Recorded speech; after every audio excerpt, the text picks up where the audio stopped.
A Republican New York congressman has been charged with insider trading. This is a huge story. Representative Christopher Collins is the representative, and the accusations against him are rather serious. Chris Collins was charged with insider trading. He was accused of tipping off his son and others to sell stock in an Australian pharmaceutical company before the results of one of its failed drug tests became public, and that's according to federal prosecutors. Now, he was deeply involved with this pharmaceutical company. It's known as Innate Immunotherapeutics, and he knew about the results of a failed clinical trial before the public did. So he hit up his son and he's like, yo, you need to sell this stock immediately. You're about to lose a ton of money. And that is exactly what happened. So he was attending the congressional picnic at the White House in June of 2017 when he received a private email from the company's CEO that indicated that a test for a potentially lucrative experimental drug had failed. 15 minutes later, the congressman called his son Cameron, who sold his shares in the company, avoiding losses of more than $570,000, more than $500,000 there. So to give you more detail into this email, Innate Immunotherapeutics chief executive Simon Wilkinson sent the email to the company's board of directors, including Collins, at 6:55 p.m. on June 22nd of 2017, explaining that the test for the drug, known in its trial stage as MIS 416 or 416, had failed. So at that point, Collins immediately tries calling his son, right? Tried calling his son, missed him 6 times before they finally had a brief conversation. Prosecutors contend that it was during that conversation that Collins told his son about the failed drug test. The following morning, his son placed an online order with his brokerage firm selling more than 16,500 shares of Innate Immunotherapeutic stock. He sold more stock, pretty soon after that. But I mean, it's as clear as day, and it's kind of hilarious how poorly he did in trying to hide all of this. Okay, so first I'm gonna have a little bit of fun. Then I'm gonna give you the important, relevant numbers in this story. That gives you an exact view into what's wrong with this situation. But I like the idea of the guy calling him and saying, the trial didn't work, we're gonna tank. The whole company's gonna tank. They lost 90% of their value, okay, after it became public. And so at that point, the congressman thinks, oops. He owns 16% of the company. He's gonna lose a lot of money, okay? Yeah. And apparently he was irate at the CEO. He's like, how could this have happened? How could it have failed? Yeah, sometimes it succeeds, sometimes it fails. Kind of a risky venture, but apparently you didn't know that. That doesn't give me a lot of confidence in your thing. You know, the CEO might have also told him, show me the bottle. So good. So the numbers. He gets the call from the CEO. He calls his son within 15 minutes. Come on. And we're done with this. Come on. I mean, we're already open and shut. If you're on the jury, okay, tells him. But then the second number is what you mentioned. He called him 6 times. Come on. Okay. Come on. He was at a picnic. He was enjoying his time. That's right. He gets this email and all of a sudden he calls his son, misses him 6 times. I mean, he was persistent. I mean, what else could he want to communicate with his son? Yeah. That he's having a fantastic time at this picnic? Yeah, no, here's what he wanted to communicate to his son. We're under attack. We gotta go, man. We gotta go. Show me the buttock. Okay, so he finally gets his son on the phone, and look, if somebody calls me, like he missed him 6 times, got him on the 7th time actually. If somebody calls me 7 times, I think somebody died. Like this is like nobody calls 7 times unless there's an emergency. And by the way, why not just leave a message? Because he doesn't want it recorded. That, hey, sell the stock because I got insider information that it's gonna tank. That's why he calls him 7 times. He's so guilty. He's so incredibly guilty. But here's what I find to be an even more interesting number. Now, look, to be fair to them, so then his son goes and tells his fiancée, tells his fiancée's father, who all have money in this company. Okay, they were all in it together. Together, they all sell, they all do insider trading. The fiancée's father is also charged, okay, with insider trading. Together they would have lost, but instead saved $768,000. Now, look, that's a ton of money. But the important and relevant number is Collins is already worth $66 million. Boom. So then I immediately think, look, what you're doing is brazen. I mean, this is the most obvious insider trading I've ever seen. Any prosecutor that gets their hands on that information, and you're toast. If you already have $66 million, why not bite the bullet and lose the $500,000, the $750,000? You still have 65 left. You're gonna be all right instead of going to prison and getting humiliated and run out of Congress and run out of office. And then it occurred to me, how do you think he got the $66 million? By doing shady deals like this, probably 1,000 times. And this is the time that he got caught. Why did he do this? If it was by itself, it makes no sense. That risk, even though it's a lot of money, it's not worth the risk, it's not remotely worth the risk. But unfortunately, a lot of times these folks, the way they got the money in the first place is by being shameless and by doing these deals nonstop. And by the way, never getting caught. So that's why you think, who cares? I'm not gonna wait a day. So it seems like I could at least have a plausible argument if I waited 2 days, because the stock actually it wasn't made public until a couple of days later. He actually could have done it in a way that it wasn't panicked, it was less obvious, right? No, he calls right away, he calls 7 times. The whole thing is super obvious, because he's probably done it in a super obvious way so many times before and never gotten caught. Yeah. So that's why they act the way that they do. You know, legendary musical artist once said, dirty deeds done dirt cheap. And this is an example of that. But you know what? Yeah. Sometimes there comes a cost.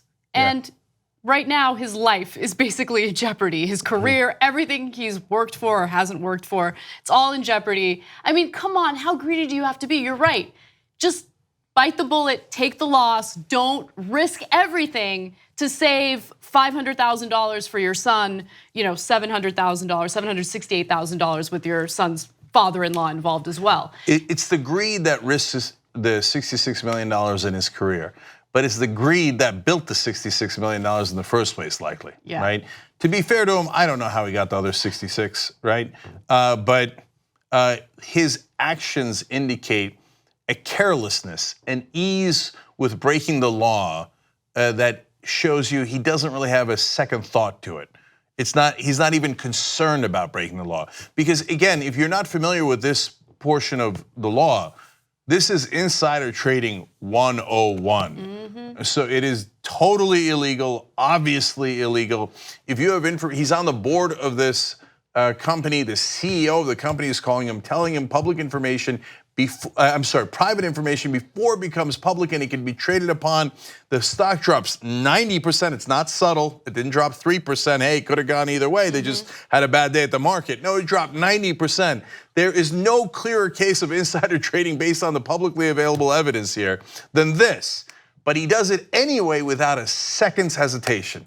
So there may be other lawmakers implicated in this, because it appears that no one else is charged, let me be clear about that, in terms of other lawmakers. But there is some indication that he was urging others, either elected officials or officials, to buy this stock.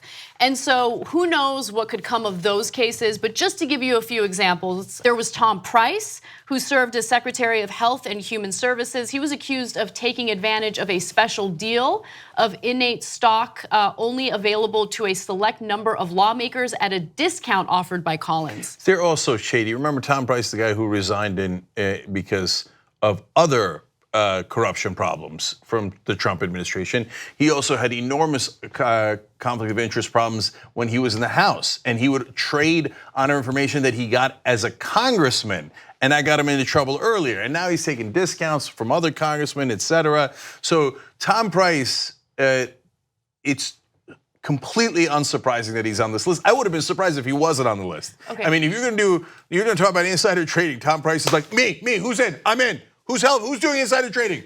I'd like to be in. The price is right. No, okay. Okay. So I'm about to show you something that is incredible. So this is an interview between Wolf Blitzer and Representative Collins in January of 2017. So at this point, There's absolutely no discussion about insider trading, but there are some concerns about Tom Price and, the fact that he had bought stock in this pharmaceutical company. Did Collins urge him to do it? That's what the whole context of this conversation is about. So just pay careful attention to how Representative Collins handles the question. During the confirmation hearings, Congressman Tom Price, friend of yours, colleague, facing some serious questions, ethics questions, after acting on a stock tip from you. Did you encourage him to buy stock in this company called Innate Immunotherapeutics? No, absolutely not. There was nothing done that was insider trading or unethical.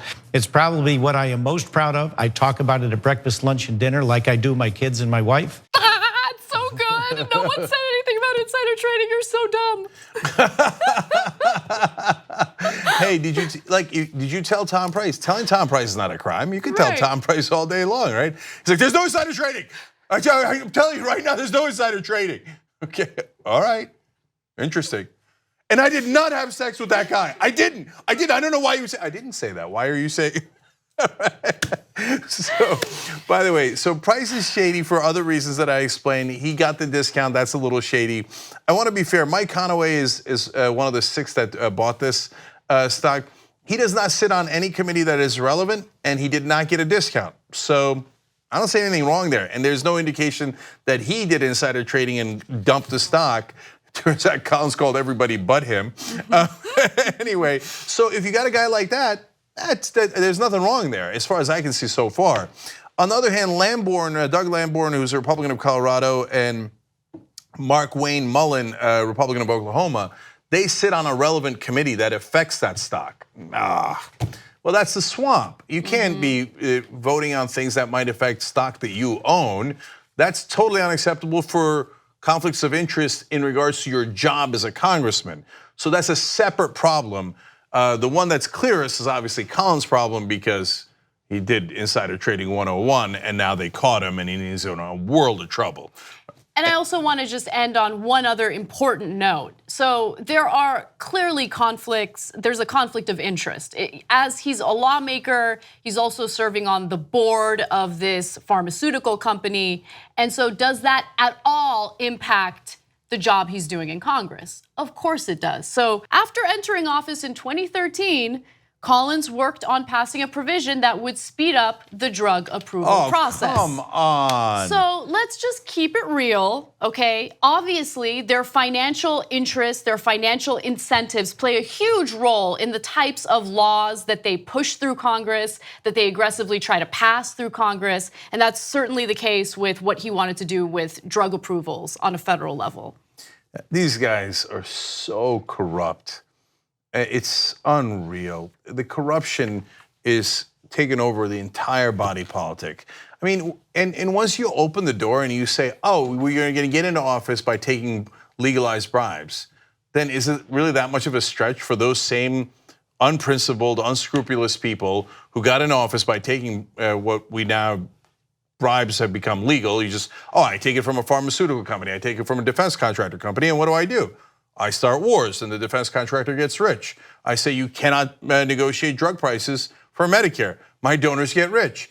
Well, why don't I get rich too? Okay, I'm gonna pass a law that not only helps my donors, but it helps me. I'm gonna say, okay, you know what? We're gonna speed up that drug approval process because I have a company that needs a drug approval.